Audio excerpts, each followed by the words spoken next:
रिश्वत दिखाई नहीं देता किसी को, इसकी विशेषता है। आज तक कहीं किसी को पता नहीं चल पाया। जो लेता है वो टेबल के नीचे से लेता है। आजकल जो है शासन प्रशासन जब टाइट हो जाए तो पहले थाने पर डायरेक्ट वसूली करते थे डंडा लगा के। अब थाने के आगे चले जाओ तो वहां दूसरा आदमी रहेगा, सिविल वेश में रहता है, पता चलता है। वहां कैमरा नहीं रहेगा, कैमरा थाना के पास रहता है, क्या पकड़ेंगे आप। तो यह है उत्कोच सब जगह, इसके बिना काम नहीं चलता, लेकिन यह दिखाई नहीं देता, यही विशेषता है इसकी। उत्कोच बड़ा भारी राक्षस था पहले, बहुत भारी राक्षस उत्कच। एक दिन महर्षि विश्वामित्र मुनि के आश्रम के आसपास के सारे वृक्षों को इसने खुजली करते करते गिरा दिया। जब इसको खुजली हो तो ऐसे ऐसे रगड़े, ऐसे ऐसे रगड़े तो बड़े बड़े वृक्ष धाराशायी हो जाए। विशाल काय था। शाम के समय जब मुनि आश्रम में आए तो मुनि ने पूछा, क्या बात है भाई, बड़ा उदास लग रहा है, सब वृक्ष कैसे गिर गए। कहा, गुरुदेव एक राक्षस है, बड़ा दुष्ट है। कौन है, क्या कर रहा है। कहा, कुछ सारे वृक्षों को गिरा गया है, देखिए अभी भी एक वृक्ष गिराने में लगा हुआ है। हे दुष्ट, क्या कर रहा है।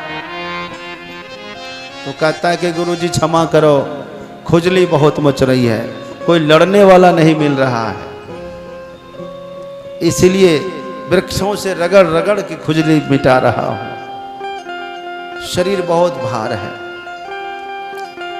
हाँ, भारम अविवेकिनः शास्त्रम भारम ज्ञानम च रागिनः अशांतस्य मनोभारो भारो नात्म विदाम वपो।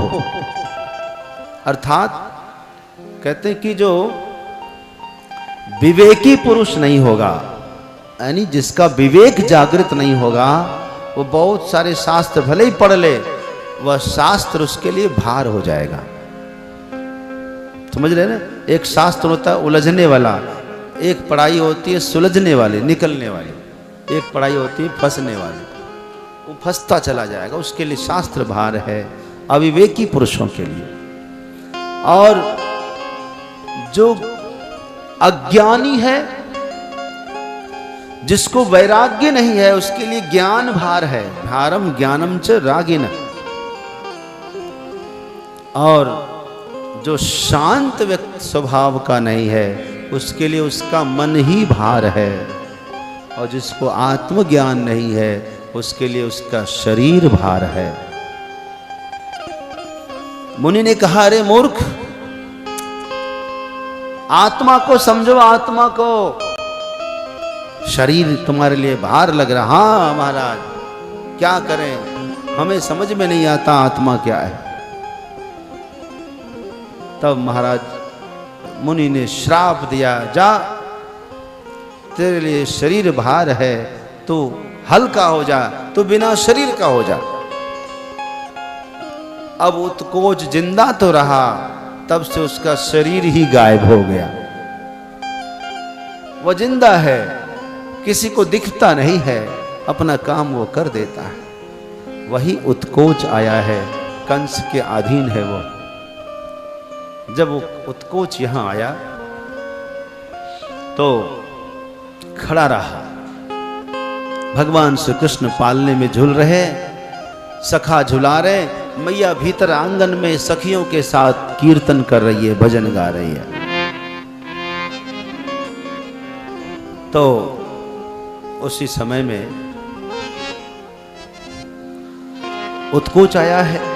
तो जिस शकट पर पालकी यानी पलना लगा हुआ है, कन्हैया का झूला लगा हुआ है, शकट यानी गाड़ी, बैलगाड़ी, तो वो भी धरन से ऊपर बंधा हुआ है। तो वो ऊपर चढ़ा, ऊपर की एक तरफ की रस्सी उसने काट दी, तो वो एक तरफ रस्सी पर वो गाड़ी घूमने लगी। और घूमते घूमते जिधर वो खड़ा था, देख रहा था, उसके माथे पे जब गया तो कन्हैया ने थोड़ा झटका दिया और उसी के ऊपर गिरा। वहीं वो समाप्त हो गया। इसको सकटासुर लोग कहते हैं, क्योंकि सकट के द्वारा इसकी मृत्यु हुई है। नाम था उत्कोच। भगवान ने रिश्वत को समाप्त कर दिया कि हम रहे जिस समाज में, उस समाज में घूसखोरी नहीं होनी चाहिए। सब्सक्राइब करें हमारे YouTube चैनल साधना गोल्ड को और पाएं वीडियो सबसे पहले।